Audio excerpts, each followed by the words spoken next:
Abraham Lincoln, many years ago, made the observation that to sin by silence when they should protest makes cowards of men.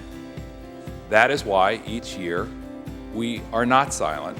That is why each year we speak up, we remember the events of days gone by, and we recommit ourselves to ensure that such events will not occur in the future.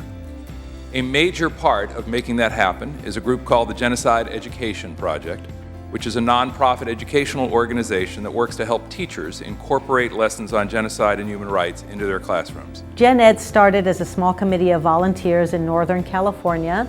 We first started working with the San Francisco Unified School District to bring Armenian genocide curriculum into the school district. California and 10 other states mandate some form of Armenian genocide education, but we don't limit ourselves to just those 11 states. We go wherever teachers and school districts are interested. Teachers don't have the tools.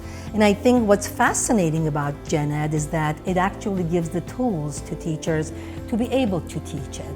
And to teach it in a context that kind of goes beyond just the Armenian genocide. It makes it more of a human rights issue. Historians consider the Armenian genocide as the prototype for genocides that occurred in the modern era, the 20th and now the 21st century.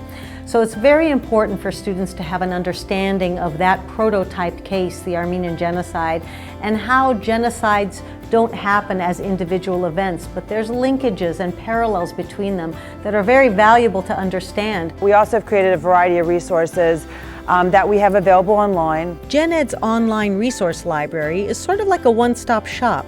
Teachers can download our basic set of lesson plans for a 1 or 2 day class or an entire unit on genocide.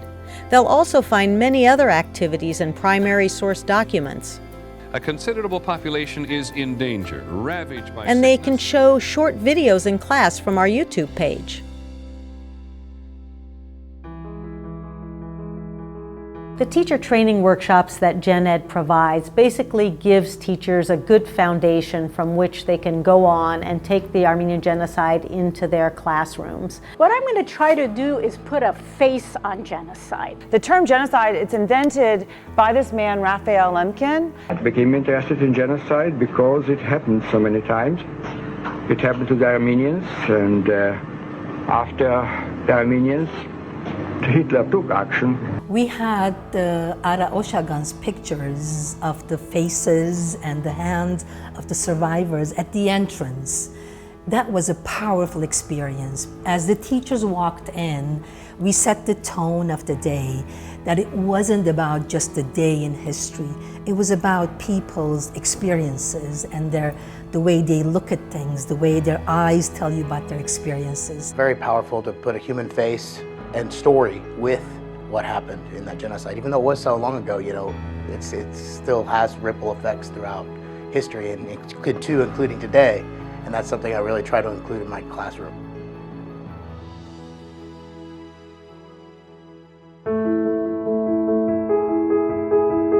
It's really gratifying when we talk to teachers after we've given a workshop or when we meet them at conferences, because very often they'll tell us that this is just what they were looking for.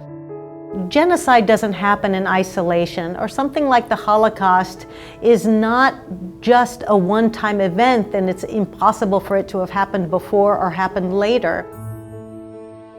We all have a responsibility when these things are beginning to happen to try to stop them. Well, I think the Genocide Education Project is incredibly valuable in the sense that it provides those resources that makes teachers better educators. One teacher has the potential of reaching up to 100 students every single year in their classes. So the power of this knowledge and this education is exponential. Disease, death, genocide. In Armenia, people died. Spread the word, try to be heard. Don't deny the people's cry. #